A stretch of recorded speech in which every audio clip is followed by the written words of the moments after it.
So your battery. Hello. Okay, so Yeah, it says full. Great. So I'll listen for it. Great, thank you. And I'll turn that on.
Hello, everybody. All right, we're going to get started in a sec.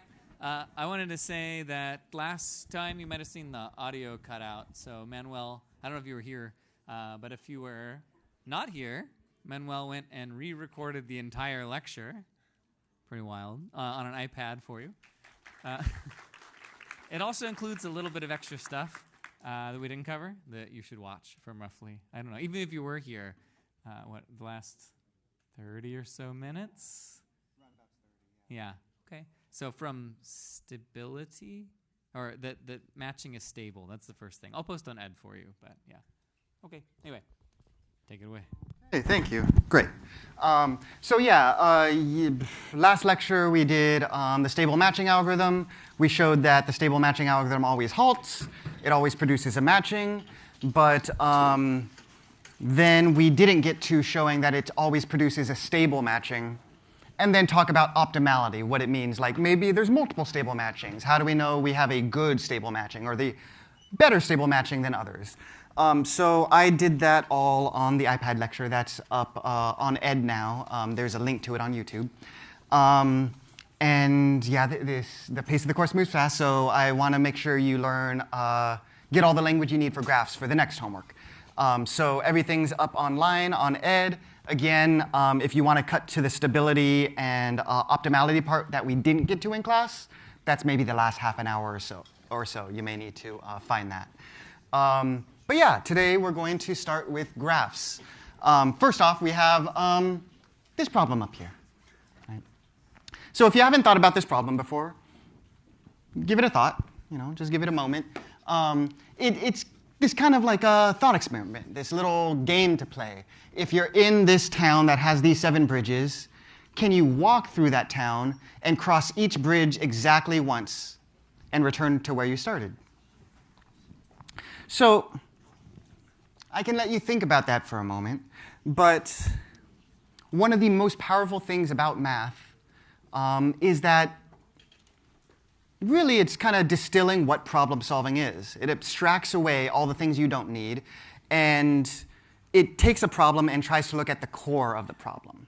So here, let me just try to draw this problem down here so we can work with it. But I'm not very good at drawing, so we'll give it a go. That said, there's a website called Math with Bad Drawings. I haven't looked at the books or the website all that much, but the person that runs it has this quote that math is high-powered reasoning with bad drawings, which has worked out great for me as a mathematician because I can't draw that well. A thing I've actually been wanting to learn lately, but so far can't. So if I try to draw this, you know, there's this island over here, or this kind of big part, and then there's an island in the middle. There's a thing down here, and then there's this part over here. So there's also these people here. But the real question is, did I lose anything about the problem with this? So there's also bridges. That's the part I forgot. So we have bridges, bridge here, bridge here, bridge here. So 1, 2, 3, 4, 5, 6, 7. Those are the 7 bridges. So the real question is, did I lose anything with the problem here? Did I lose anything about the problem by drawing it badly? In fact, I don't think these 2 people are so important. We can just get rid of them. And the problem's still the same. Right? So we've kind of abstracted away all the buildings. We've abstracted away the pictures, the colors, all the nice things that make it a nice picture to look at. But we still have the essence of the problem. In fact, you know, if I wanted to get really down to it, I could just draw each island as these little dots. There's the bridges. Is that 1, 2, 3, 4, 5, 6, 7? Who agrees this is the same problem as the original one up there? Yeah. Looks very different, but it's also cleaner. It lets us think about it in a little bit more clean way without getting confused about, like, okay, the road's here, like finding the path through the city itself. We can just think about this. So, not with partners right now. Just take a moment to draw out this little picture and just give 2 attempts. Try 2 times to see if you can get a path, basically without lifting your pencil, to go through every single edge without touching an edge more than once. I'll just give you a moment there. No water.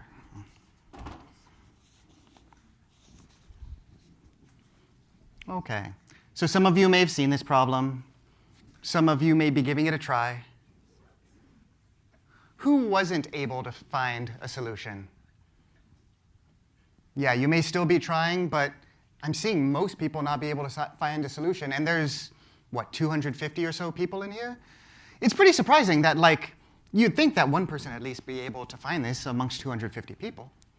So then there's this question of, like, can you? Is there such a path? Like, is this a possible thing to do in the first place?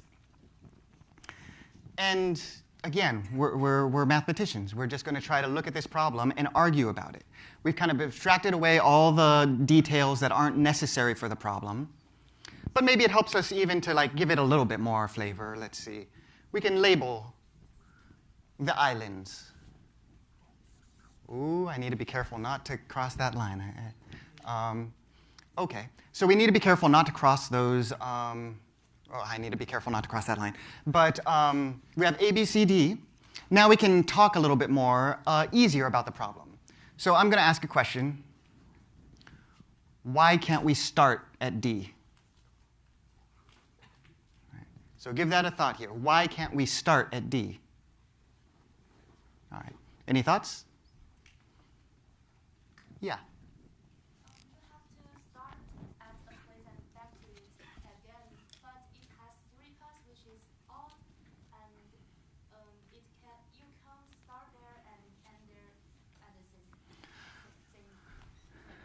Right, so there's 3 paths here, and we're always going to, if we start at D, at some point we're going to have to leave. We don't know which way we're going to leave.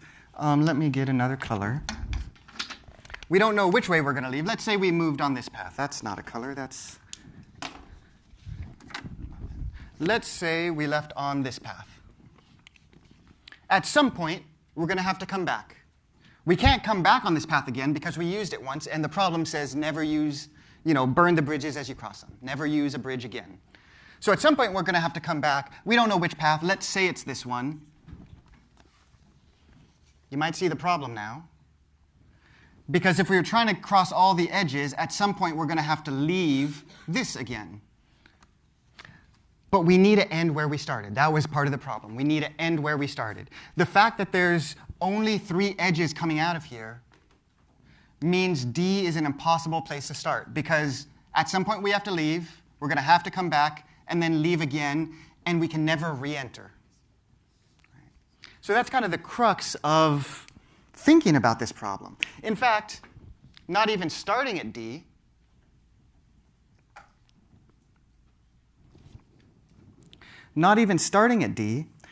why will D cause a problem even if we start somewhere else?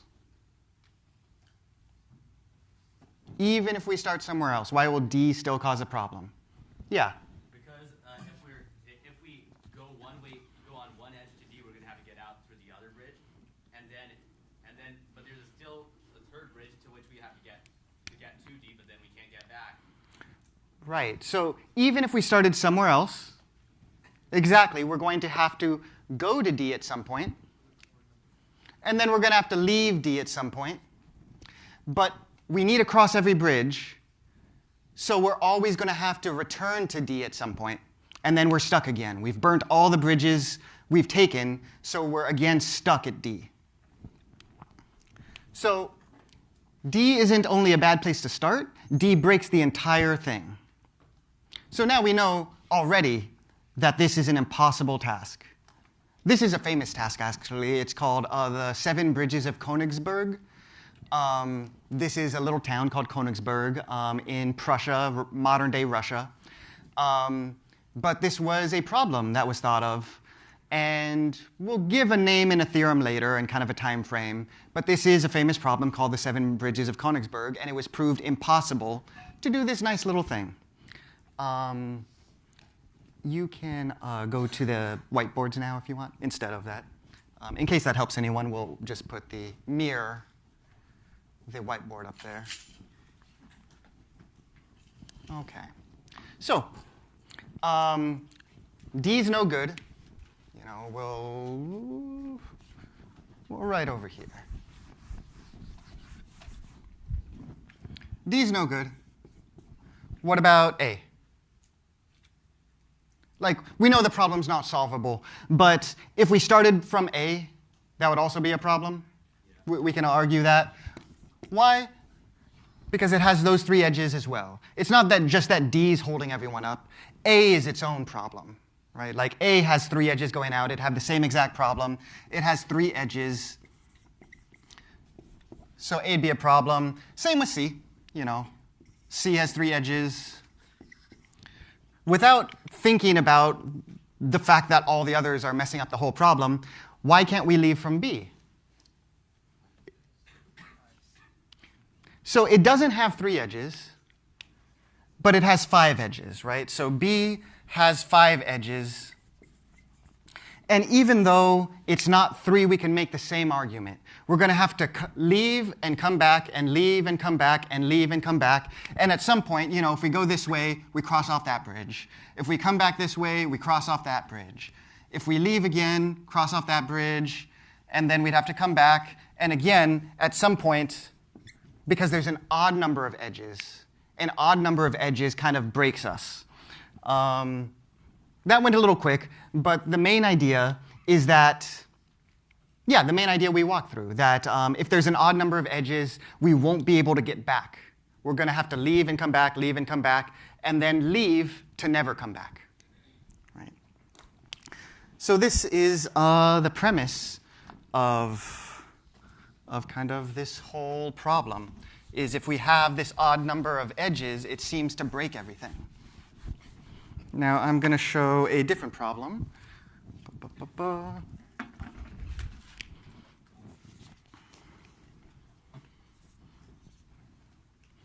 Yeah, so feel free to write this problem down as I do it. We're just having edges here. And we're going to complete that graph. There we go. 1, 2, 3, 4, 5, 6. This has 6 little islands and then all those bridges between them. So if you've written that down, I'm going to take another moment and go ahead and see if you can find a path through here that crosses every single bridge exactly once and returns back to where you started. So choose one island to start at and see if you can make a whole path that way. I'll give you a moment.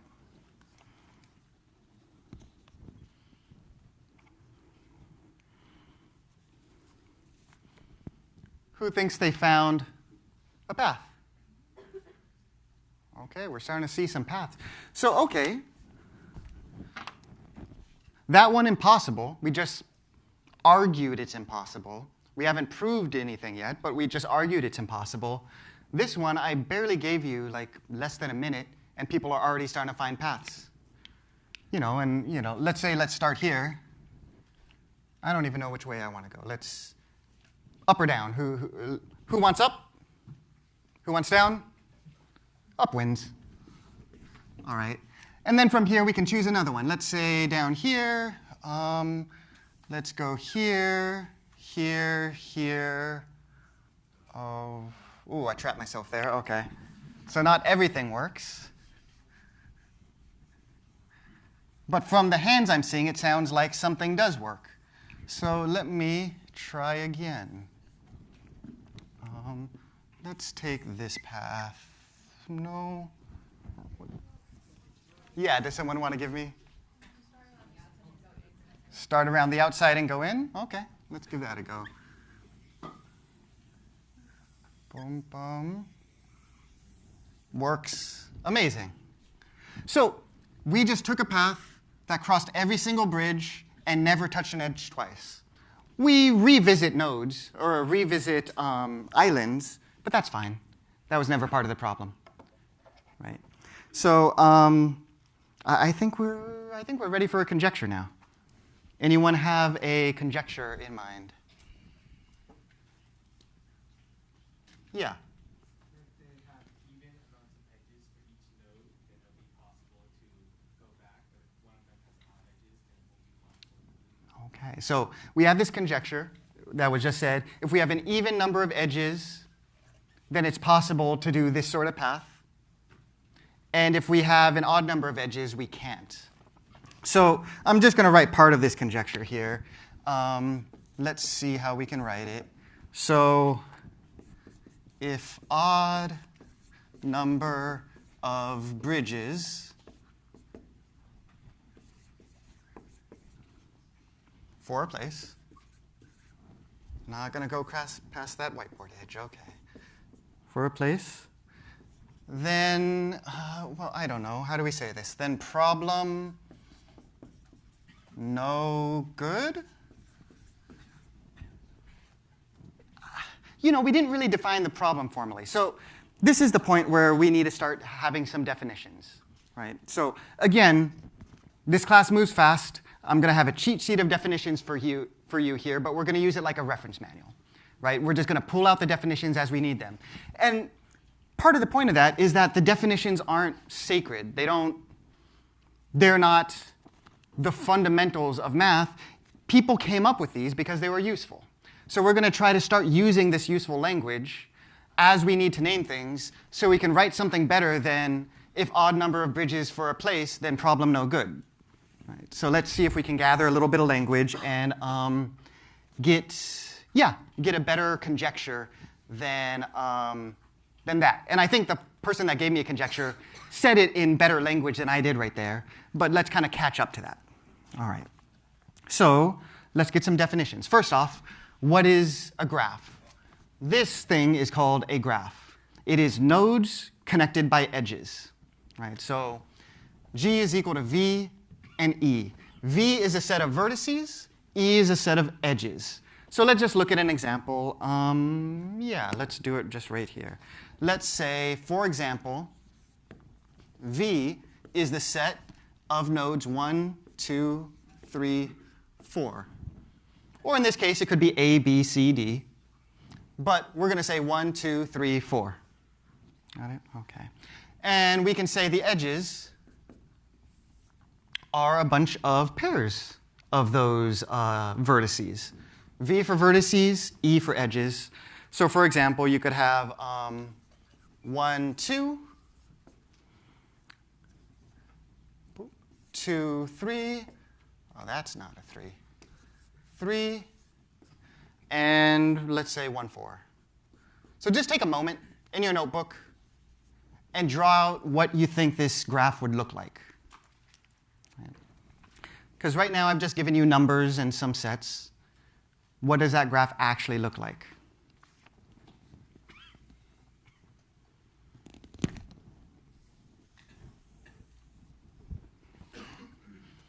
All right.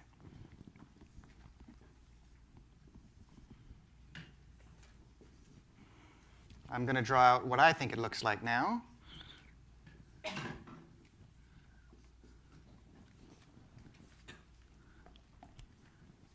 All right. Who got something that looks like something like this? Who got something that looks a little bit different than this? Okay. So, did I get it right? Yeah. So, one thing you might have drawn is 1, 2, 4, 3. Of the people that said they got something different, who got something that looked more like this one? Okay, yeah. And what I want to say is that these are actually the same. Graphs, it doesn't really matter how they're arranged. The more important point is the connections between things. Right? That's what graphs are. They're a way for us to relate things with connections. So that's a bit vague, but let's look at a few examples. So we have a bunch of things, and we have connections between those things. So, for example, a thing could be an island or places, and the connections could be bridges or roads. Or the things could be, let's say, servers connected by wires, or people that have friendships, like in a social network. Right? Whenever you look at a social network, you see these sorts of pictures, people connected to each other. Right? Or maybe you have web pages with links. You can have all sorts of things. Again, the power of math here is that it can have this level of abstraction. Was there any more I wanted to say? Oh, there's a picture of a neuron on the board. That would have been nice if that was still there, but we erased it. No, it's fine. We have neurons, and those could be connected by connections, really, axons. But you can map out the brain, which neurons are connected to which neurons and the sort. So this is the power of math, is instead of getting lost in what neurons are and the chemistry of the brain or what a social community looks like, you can abstract that away and end up looking at a graph, and the graph can tell you a lot about something. Not only can the graph tell you a lot about something, but it puts it into the realm of graph theory. And in graph theory, we can say things about graphs in general, and now those can be applicable to all of these things. Right? So, and also be careful of that. Another caveat, there's a paper called Fairness and Abstractions in Socio-Technical Systems.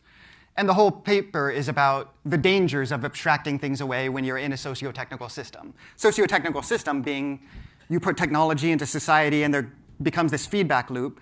And if you're not being careful about that feedback loop and how much more complex society is than you might abstract away, all these things can break in really powerful ways. So the paper, again, is Fairness and Abstraction in Socio-Technical Systems. Quite readable, actually. Less academic than the normative gap one. I'd recommend it. Short, readable, and very good to read as a burgeoning computer scientist. Okay. But again, abstraction does let us talk about things quite powerfully, and especially now that we're talking about graphs. Right, so let's start using these definitions to rewrite that. So we have what a graph is. It's a set of vertices and a set of edges that connect those vertices. The neighborhood of a vertex is the set of all vertices that are connected to that vertex. So the neighborhood of U is all the vertices V that are connected to U. So real quick example. I erased that thing already. OK, fine. I'll just draw it again.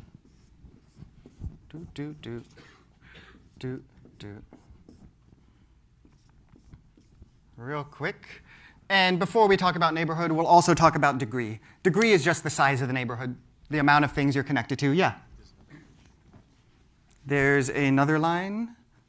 Sorry, what's that? Oh, yeah. Yeah, if we want to be exactly like we were before. Yes, exactly. Thank you. So real quick, show me on your fingers the degree of this node right here. Yeah. So I'm seeing lots of 4s. Yeah, exactly. OK, I thought it was 3 for a second, but no. You all are correct. 4. Why? Because what's its neighborhood? It's the set of, no, this one included as well, the set of V's. These are all the vertices connected to this one, right?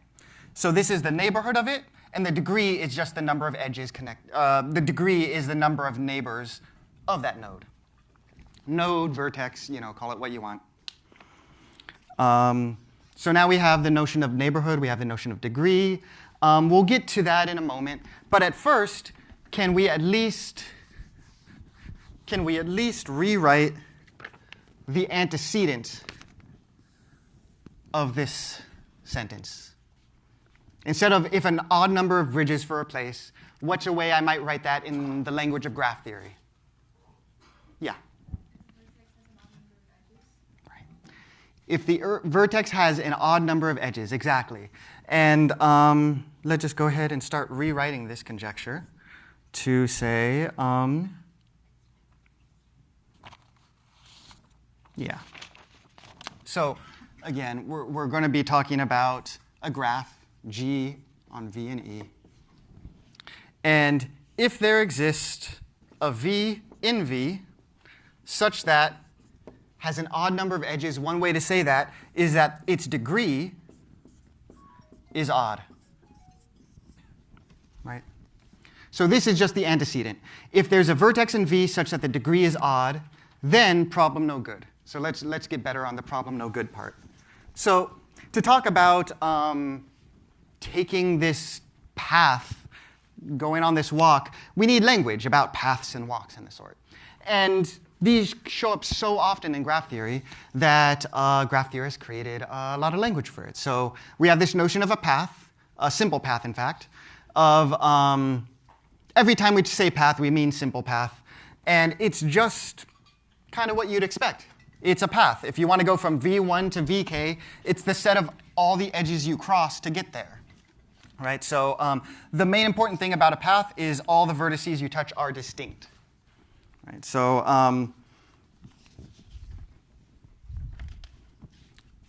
the path from 4 to 3, for example, I need an eraser.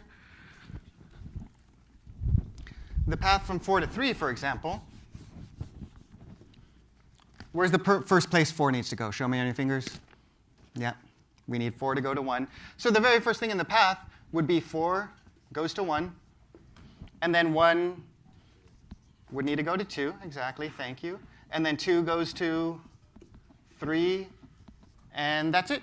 That's the entire path. This is a path from 4 to 3, right? It's just writing out the edges that we take along that path. This one happens to be a path because we never revisit any vertex more than once. Yeah?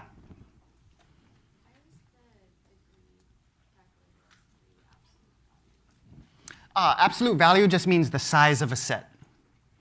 So it's saying whatever the neighborhood is of U, which is a set of a bunch of vertices that touch U, the degree is the size of that set. How many things are in this set, exactly. Mm-hmm. So we haven't actually used set notation too much this class, but yeah, this is part of set notation. Absolute value is size of set. Yeah? Hi, sorry, could you explain for V1 of VK why all of that has to be distinct? Like, could there be a repeat in a vertex in the set of all vertices? So why do the V1s through VKs have to be distinct? They don't. This is just a definition. A path is a path where they're all distinct. If we look down here, a walk is just a path, except they don't need to be distinct. So, right, so if we go, we lost that one. OK. So it's simply a definition. We don't need them to be distinct. It's just if they aren't distinct, we're talking about something else, which we call a walk. A walk is a path you take, except you can revisit vertices. And we'll just look at these, and then I'm going to ask you a thing. So a path, a simple path, is one that you go. I don't know if this is notation. I feel like I've seen this before. I think this might actually be rigorous notation, but I could have just made it up. V1 has a path to VK. But that's what mathematicians do. We make up notation until it becomes standard. If it comes up over and over again, usually we give it a snappy name, like path, cycle, and so on. I think this is notation. But if you're not seeing it in other textbooks, then maybe it's not. But in any case, we have a path. A cycle is just a path where we end where we started. V1 equals VK. So it's just a path where we loop. And then walk and tour are exactly the same as path and cycle, except we don't need all the vertices we touch to be distinct. So my question now is the original question that we asked about the 7 bridges of Königsberg. Were we talking about a path, a cycle, a walk, or a tour? OK, so we definitely are ending where we started. And now the question, is it between cycle or tour? Right. So we did have a sense of distinctness, but that distinctness was on the edges, not the vertices. In fact, we erased the thing we did already where we took the tour on the bigger graph, but we revisited edges all the time. So really, what we're talking about today is a tour with this extra property that, yeah, let's erase this. This extra property that no edges are visited twice. So let's just write out what that is. Eulerian tour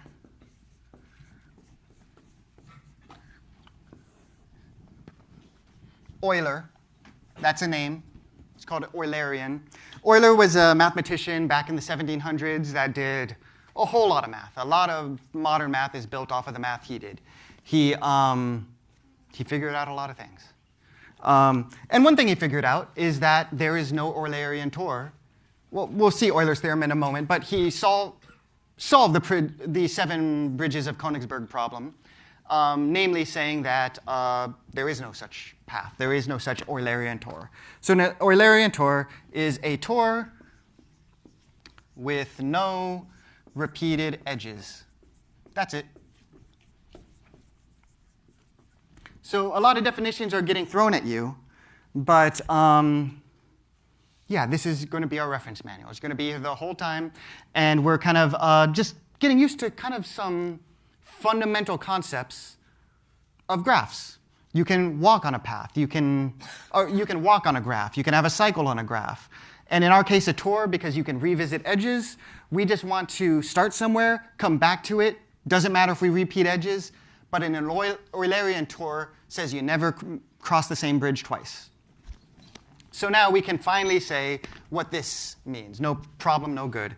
If V has odd degree, if there exists a V, if there's any vertex that has odd degree, then no, can't cross that, Eulerian tour. Great. Conjecture. If there's any vertex that has odd degree, there's no Eulerian tour. All right.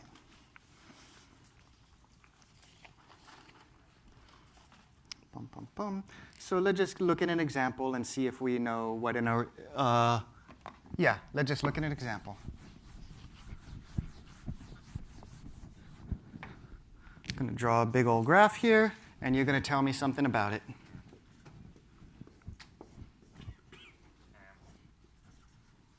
Bum, bum, bum.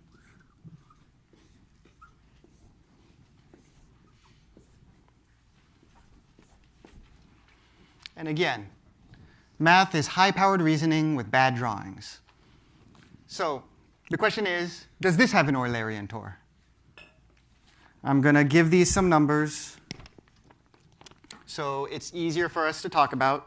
And also, that's kind of the definition of a graph. You could give it A, B, C, D, or you could give it 1, 2, 3, 4. But let's just go ahead and do this. 7, 8. 1, 2, there's 8 nodes there, 8 vertices. Show me on your fingers which vertices are bad. I'm seeing 2, I'm seeing 4. OK, so I'm seeing a couple.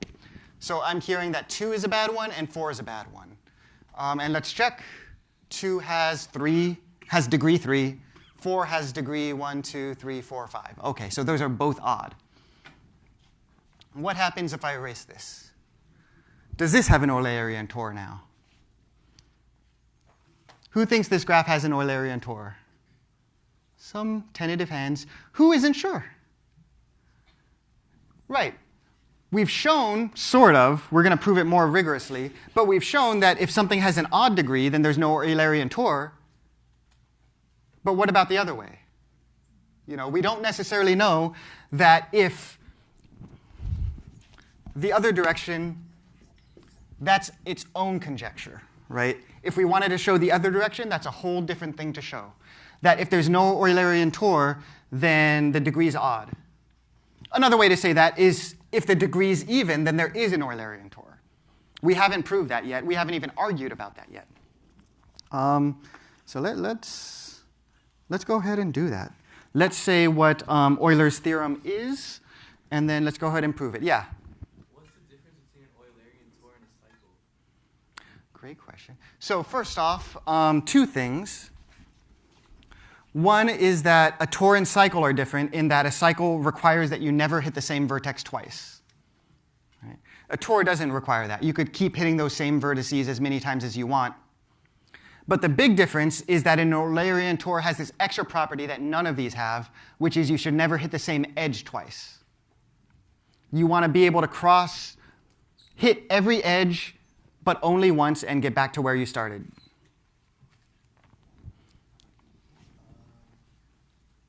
OK. Any other questions? OK, so let's write out what Euler's theorem is. This is an old one and a seminal one. This kicked off not only graph theory, but topology more broadly. You could kind of think of graph theory as discrete topology.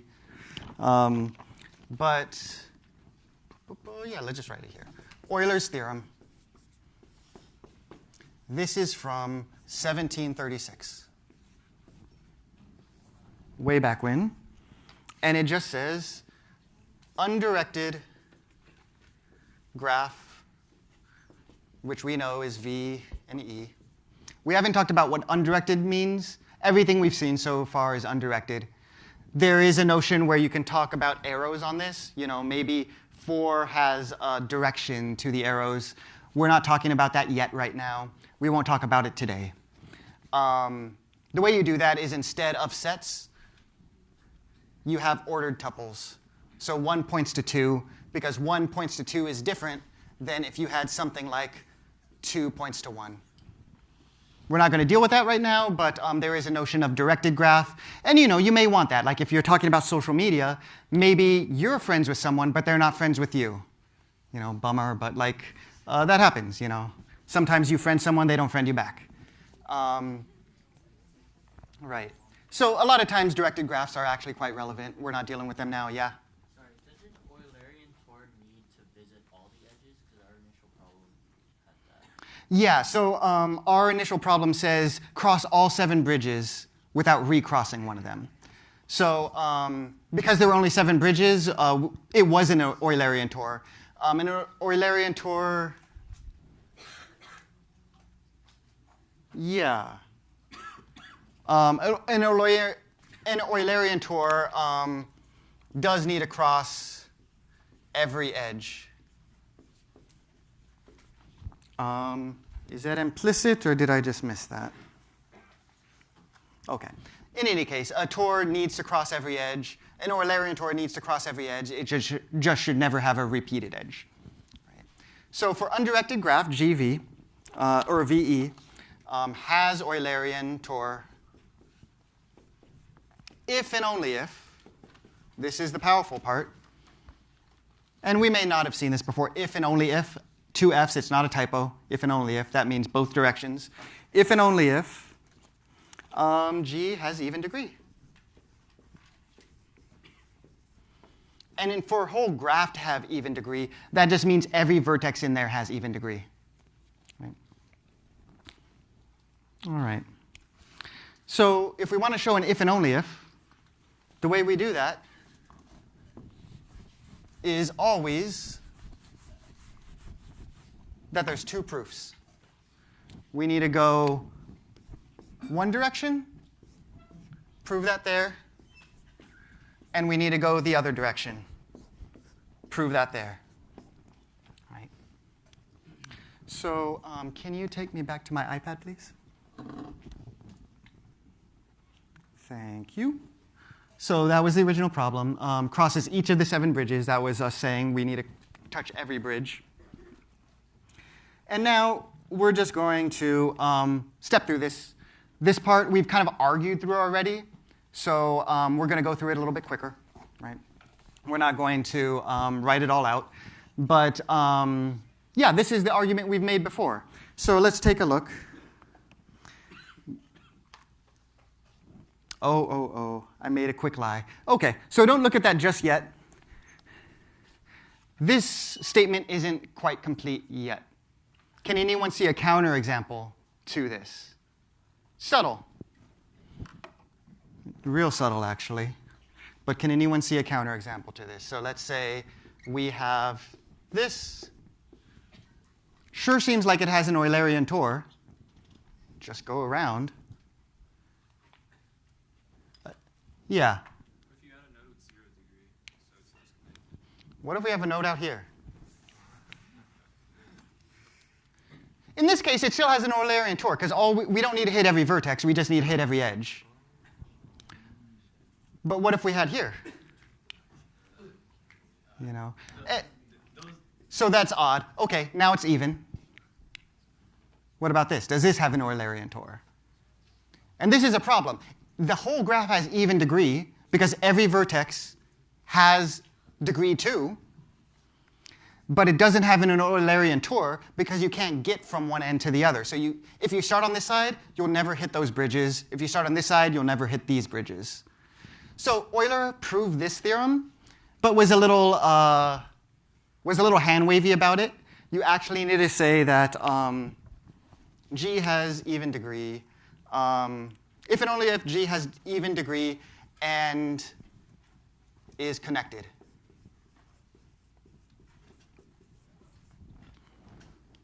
So little caveat, Euler didn't fully prove that part. That's fine.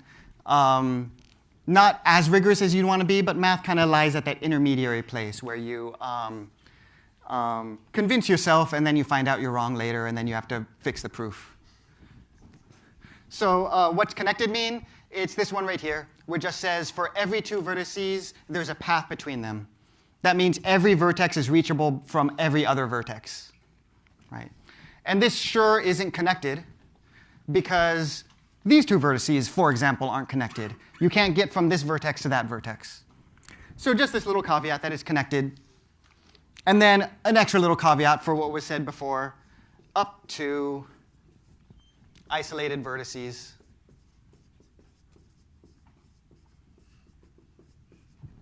Because even if this is, even if you end up having a connected graph here, well, what we don't want to do is we don't want to say that, I have it in my hand. What we don't want to say is that this doesn't have an Eulerian Tor. Because this has an Eulerian Tor even though it's not connected. So we just say it's connected, except, maybe there's some isolated vertices, but, they're not hurting anybody. They're off on their own. They don't have any bridges. You don't need to touch them. So this is just being precise with the actual theorem. Otherwise, we would have made a mistake in our proof, like Euler did, but, we give him a pass because he founded graph theory and topology. OK, so back to this. Thank you. So yeah, now we can actually prove this. Yeah?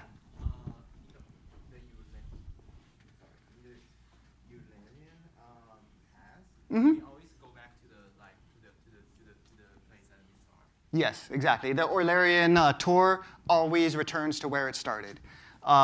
That's part of the definition of tour. A tour is like a cycle that you end up where you started, except you don't need to have all the vertices be distinct. You can touch vertices many times. In fact, we have when we've shown Eulerian paths, tours, excuse me. So yeah, quick proof of this. First off, G is going to be connected. What's this implication? The implication is, let's assume that we have an undirected graph that has an Eulerian. So the first implication, this direction says, let's assume the graph has an Eulerian tour, and now we want to prove that it has even degree and connected in the sort. So the first thing is it must be connected, because if you, every vertex that has an edge must be on the tour. Why? Because the tour touches every edge. That's the whole point of an Eulerian tour. It touches every edge, so every vertex must be in that tour, which means all vertices must be connected to each other. The tour connects them, right? That's the whole point is, if the tour touches every vertex that has an edge onto it, all of those must be connected to each other. So this is just a quick little argument. And now we need to show that if we take an arbitrary vertex, we want to show that that vertex has even degree. And this is how we've argued it so far, right? If we have a vertex, then all edges incident to the vertex, each one is traversed once, and exactly once. That's the whole point of an Eulerian tour. And from that, we can pair edges. So let's look at a vertex, right? Let's say we have a little vertex right here. If we ever enter it with edge 1, then at some point, we're going to exit it. Well, we enter it, we have to exit it, right? So now, if we ever come back to it, that's a new edge, maybe edge 1 prime, and then we exit it from edge 2 prime. The point is the argument that we did at the very beginning. If you can't have an odd number because you're entering and exiting the node each time you visit it.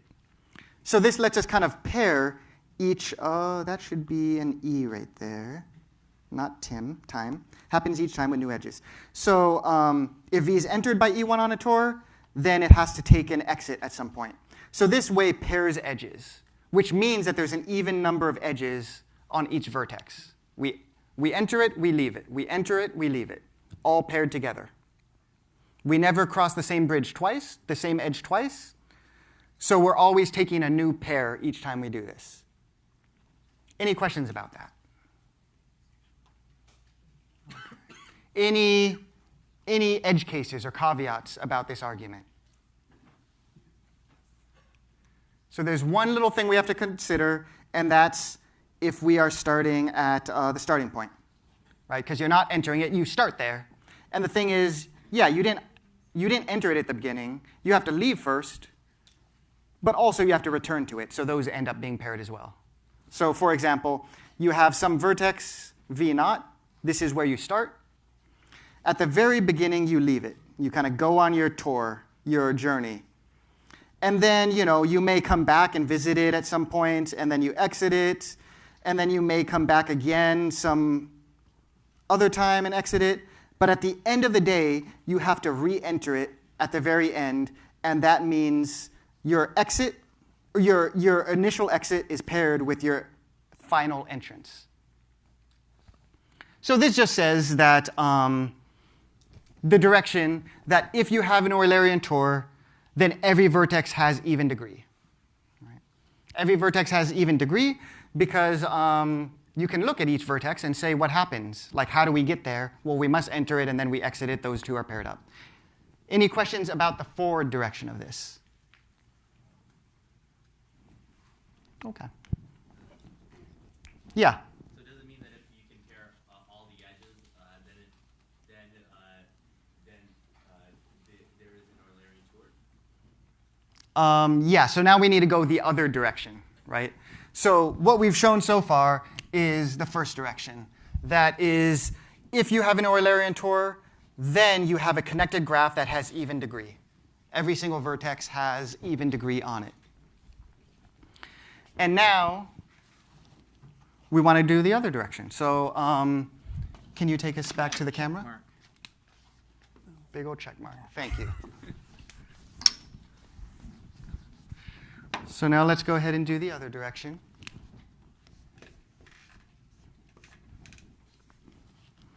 And what does that direction say?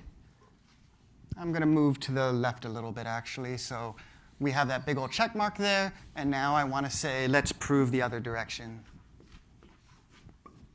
Great. So how do we prove the other direction? As always, assume the antecedent, show the consequent. Right? So the antecedent is on the other side now. So assume G has even degree, and it's connected. This part's going to get a little tricky. What we want to show is that we have an Eulerian Tor. Right? That all we need is even degree and it's connected, and we can get an Eulerian Tor from that. And the way we're going to do that is through an algorithm. We're going to show an algorithm that finds that Eulerian Tor. So this isn't just an existential proof that there exists an Eulerian Tor. We're going to do a constructive proof, what's called a constructive proof. That is, we find the Eulerian Tor itself. So yeah, actually, let's go back to the camera here. Thank you. Or yeah, that's what I meant. Mm-hmm. So this is in the notes. And what I'm going to do today is I'm going to help you unpack this, right? At this point, I think what I'm trying to do is help you be able to approach the notes, right? So this may, yeah, this is a tiny little algorithm, but it has a lot packed into it. So let's go ahead and, this is in the notes, right? I didn't write this up. I wrote the helper function up, but I didn't write the function that it has. So this function right here, that's right in the notes. I just copy-pasted it, screenshotted it. And now we're going to work through it and see if we can make sense of it. Because one thing that the notes don't have is bad drawings. And that's what we as mathematicians need. We need bad drawings every chance we get. So I'm going to help you through by giving you a bunch of bad drawings. So before that, though, if we look at this function, it seems to start off with something called find Tor. And find Tor is just this little helper function. It's kind of bare bones simple. It's as easy as you can get. And we're going to see that by walking through it.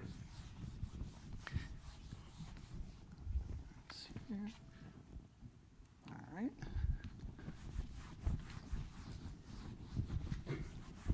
So I'm going to give you a big old graph, and then we're going to see what find Tor does. There's all my markers. All right. So find Tor. I'm going to give you a big old graph here. Dun, dun, dun. Start off small, make it bigger.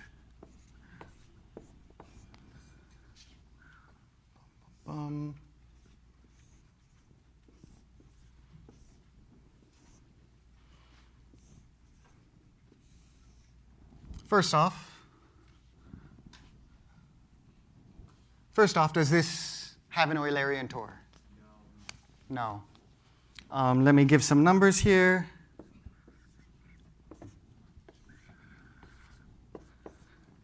Let's say 4, 5, 3, 6. OK. Once again, can someone show me on their fingers which vertices are causing a problem? Great. We've got 4 and 2. If I make that edge there, this one good now? Every vertex has an even degree. Great, we're good. So now let's look at what the helper function does. The helper function simply does kind of the most basic crawl you could do. You are given a graph and a starting vertex. And then you say, OK, let's start at this starting vertex. And then we're just going to do a loop. where if there's unused edges that are connected to it, just choose one of those edges. Choose one of the unused edges, and then keep walking. Output a path, like you may want to be remembering the path you took. I didn't put a stack there that remembers the path. But we're just trying to remember the path we took. So for example, 1, there's 2 edges I could take. So find tour is just going to choose one of those edges. It's not even important which. Let's say it takes that edge. Now it can't use it anymore, but it's taken that edge. And from there, it can take, let's see, 3 left over. Right? It can't take the one it already took, but it could take this one.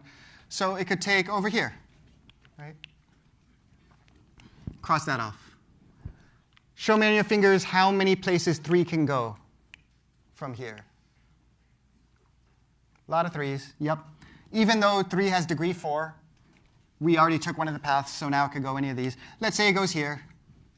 Cross that off, and so on. It just keeps going until we are stuck, right? This goes until there's no more unused edges. So we're just going to keep going until it gets stuck, until it used up all of its edges, burned all of its bridges, and it's on an island with no more edges to take.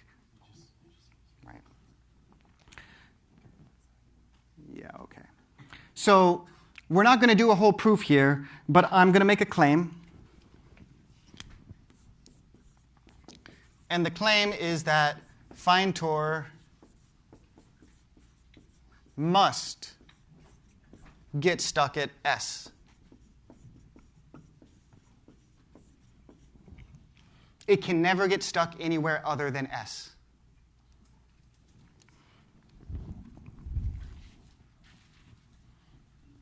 Think about that for a moment. Why can't find tour get stuck anywhere other than S? Any thoughts? Yeah.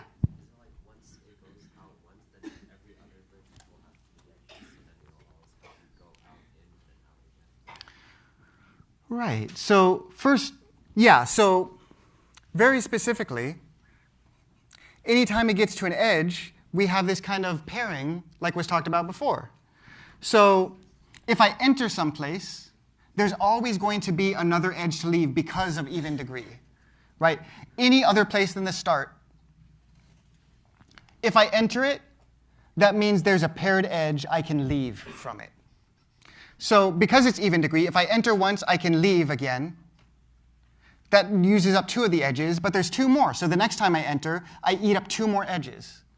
So like even if there were 6 or 8 edges here, each time I enter and leave it, I'd take away 2 at a time. So for 4, for example, if I entered it, I can enter and leave it twice and still be, I never have to come back to 4 again, right? Because I would have used up all of my bridges there. 1, the starting point, if this is our starting point, this is the only possible place we can get stuck. It's a good exercise to actually go through a proof here, but this isn't the important part. We really want to get to looking at the larger algorithm.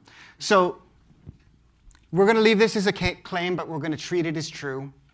The reason it's true is this argument. If you wanted to make a proof, you need to make that argument formal.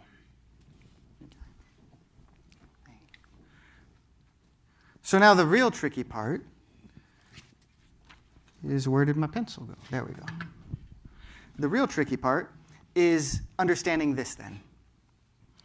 And first off, like find tour, that's a real dirt simple thing, right? Like that's, let's just look at how dirt simple it is. It can accidentally, we're trying to find the Eulerian tour, hit every edge. One thing it might do is just this. It might just go on this little loop and not even touch any of these, right? All it's doing is saying, I'm here. What's an edge I haven't used? Let me go that way. What's an edge I haven't used? If it chose this way, then it'd go that way, and so on. And you might not touch most of the graph. And what we want to argue is, not only is that not a problem, but we can use it in this kind of, recursive way. And there's a big point in how we're going to prove that this works. All right. So, yeah, I think we can start proving this, but I think I want to first, I think I first want to draw bad pictures for you, right? Because that's really going to be our superpower, is having bad pictures. So let's say we did this. Let's say this was the tour we took. If we did that, all these edges are gone. Right? All those edges are gone. We took this little tour and then deleted all those edges as we went. What's left is one big thing here and one big thing here. What these are called connected components. That is, the whole graph isn't connected, but this is a little component that's connected with itself. We could call it G1, and we could call this G2. And let's look at what the algorithm does. It says, first thing you do is try to find a tour, right? And we did just that. We did find a tour. It's this little one that didn't touch most things. Kind of a sad tour, but it's fine. And then it just says, like, OK, maybe you didn't touch everything. What's left is a bunch of connected components. This is exactly what we did. We took a little tour, and what's left are these big connected components that we didn't touch. So take all those connected components, and then we're going to find a way to kind of like splice them together with, and here's the kicker. We have this function Euler, and we're splicing together a bunch of calls to Euler. Yeah? Does this still work if S is one of the isolated nodes?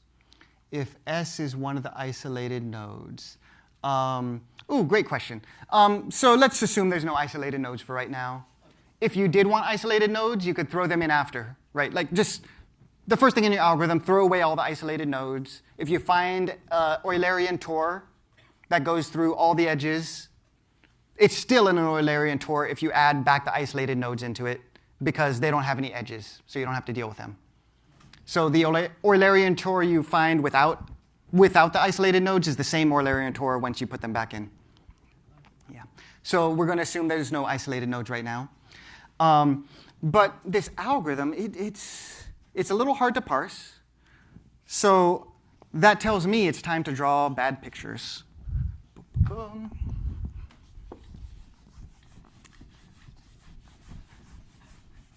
And what that algorithm was recursive, right? Who's seen recursion before? Okay, that's most of you. You know, 61A I don't think is required for this course, but you could take it concurrently. So recursion is just a function that calls itself. So you may have seen, like, to define the Fibonacci numbers, you call Fibonacci, you could just return Fibonacci of n minus 1 plus Fibonacci of n minus 2. This is the definition of Fibonacci. You add the previous two in the sequence. This is the whole thing to compute the Fibonacci numbers. What's missing? Base case, right? Because how does this start? Like, this is what recursion does. It goes back to previous things. So we need to define if n equals 0 or n equals 1, return 1. In this case, there's two base cases.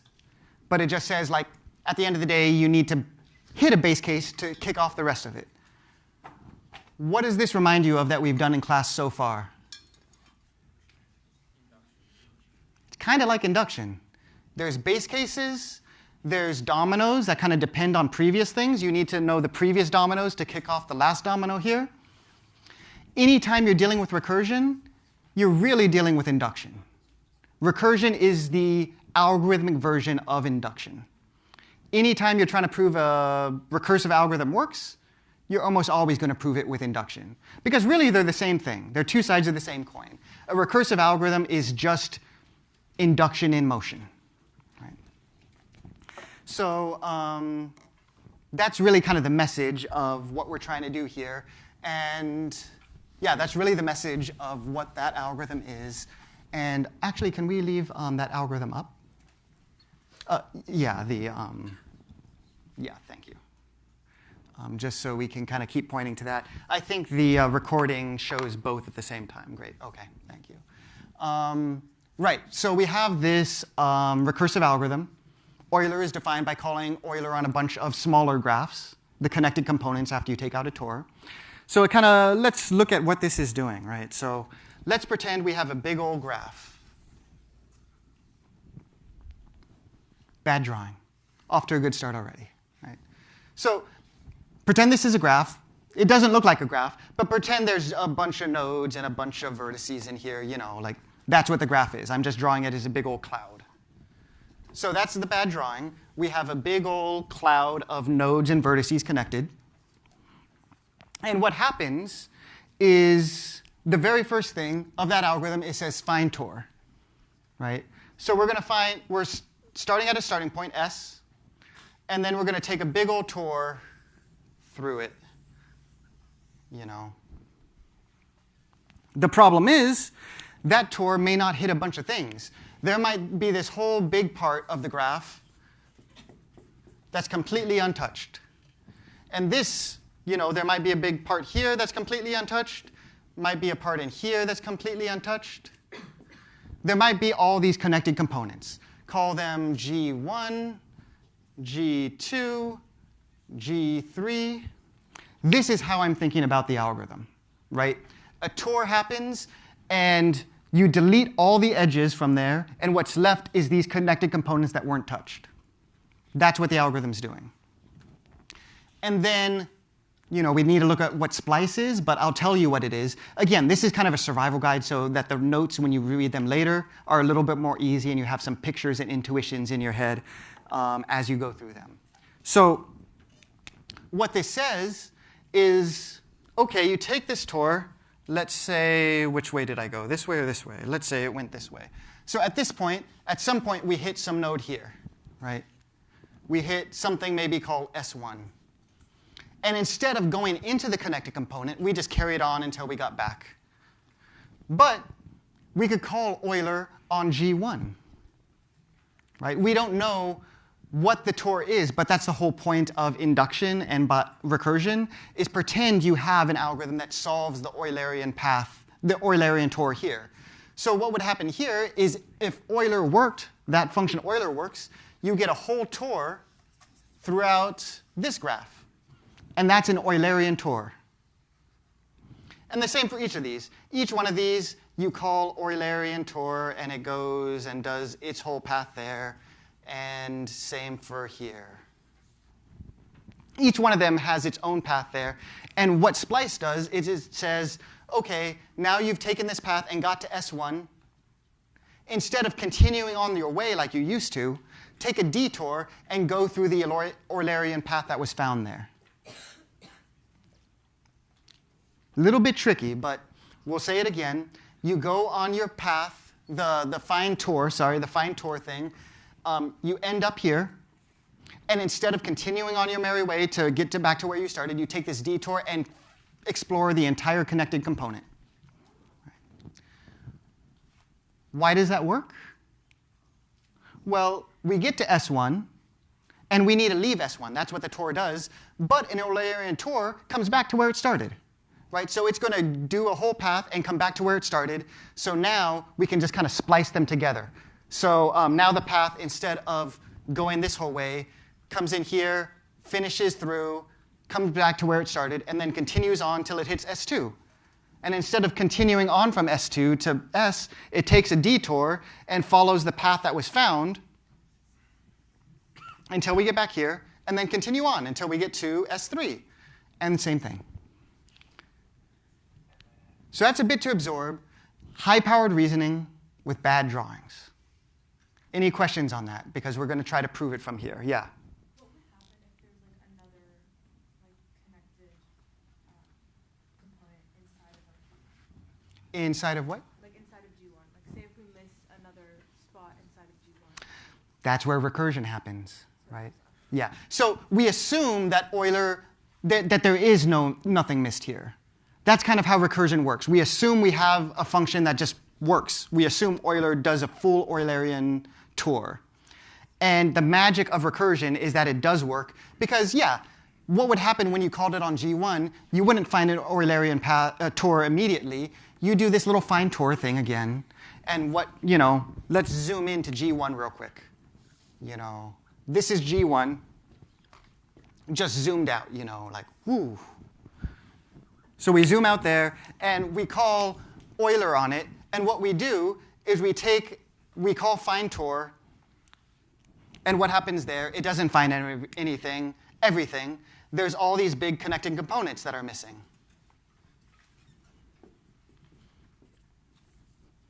But then we recurse, right? Like, yes, not everything was found, but then now there are these connected components, and then we zoom in here again and do the same thing over and over again. So like, it's a little bit hard to conceptualize, because recursion is always a little hard to conceptualize. But the reason recursion works is because it is induction. You do kind of this domino effect. Once you get down to the base case, you kick it off, and then it works forever after. So let's use induction to actually prove this. This is just a bad picture that helps us make sense of what that algorithm is even doing. The algorithm, again, finds this little dinky tour that isn't Eulerian. And then there's these big connecting components, and then we recurse. We say, like, OK, find the Eulerian tour here. We know that there's one because it's even degree. And let's find one right now. If I asked you to, on pencil and paper, find this, you'd be able to find one. Right, so let's go, like someone suggested, along the outside. There it is.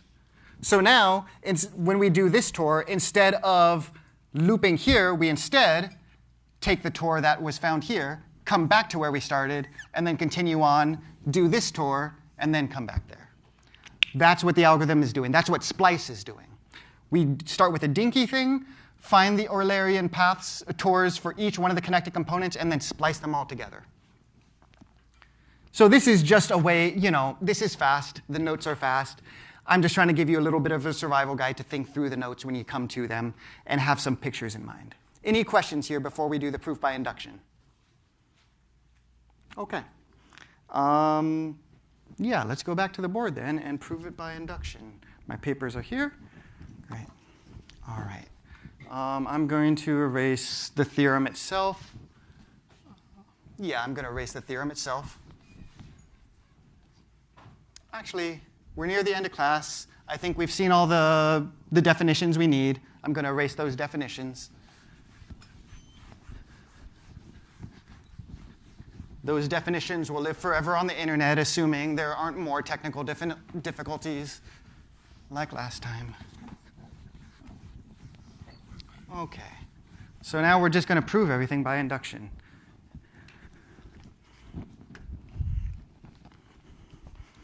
What are we inducting on? That's the big question. We're going to induct on the size of the edges. Again, absolute value here means size of a set. So the number of edges that there are. That's what we're going to induct on. Let's look at the base case. Base case is size of edges is equal to 0 after find tour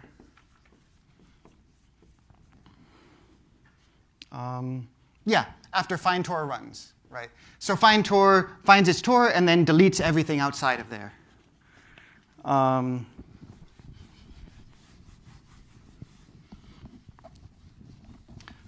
Well, by definition, find tour never touches edge more than once. That was the definition of find tour, right? Like it chose an unused edge. That was part of how it runs. Choose an unused edge. So it never touched an edge more than once. And it touched all edges. Why? Since the size of edge is equal to 0. It must have touched all edges because it's burning the bridges it crosses. Right, so this is the base case. If we end up with 0 edges, that must mean findTor took a full Eulerian tour of the whole thing. Never touched an edge more than once, and it deleted all of them, so it must have touched all of them. Base case. Inductive hypothesis. This is always the nicest part, because there's nothing to do except write out what it is. All right. You know, assume that our algorithm Euler outputs Eulerian tour.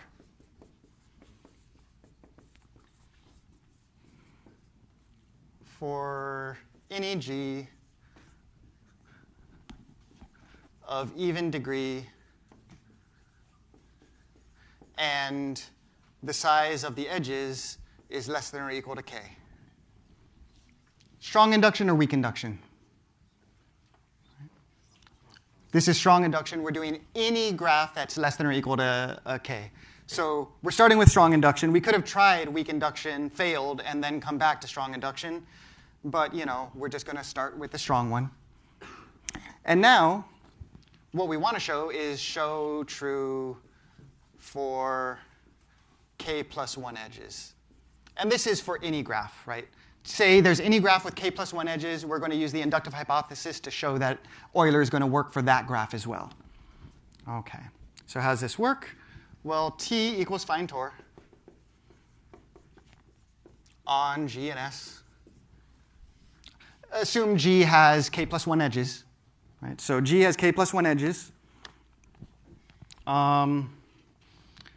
So T is a Tor means that there's an even degree on each vertex.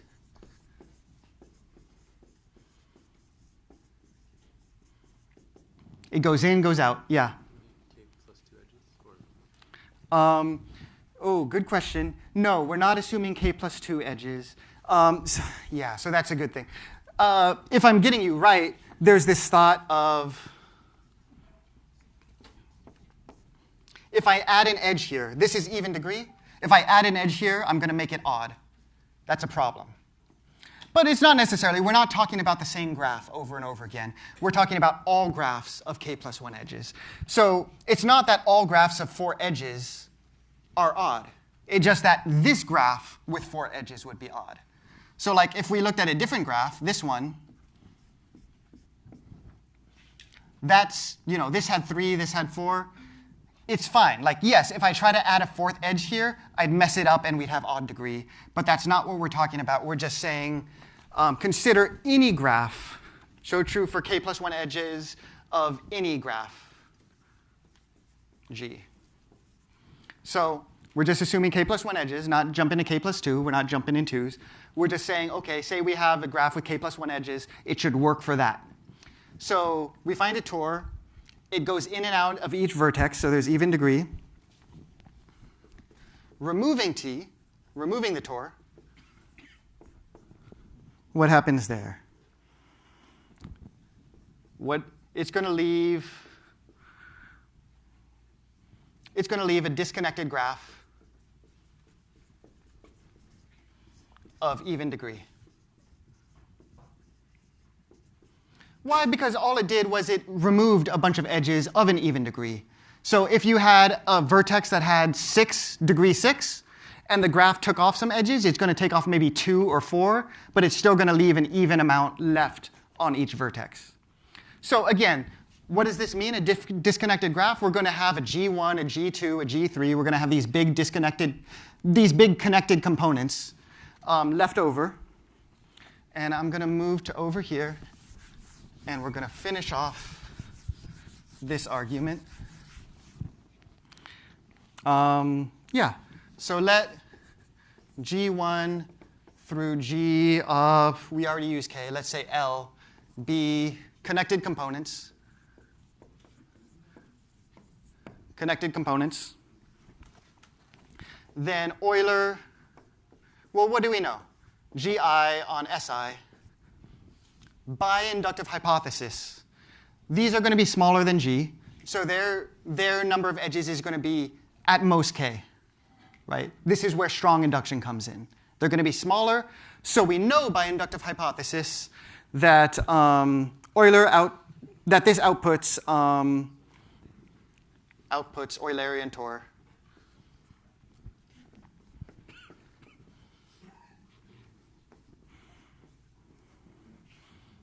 Yeah, each one of them outputs an Eulerian Tor by inductive hypothesis. And really, that kind of completes the whole thing, right? By definition of splice, which read the notes to see really what splice says, but high-powered reasoning with bad drawings, this is what splice says, right?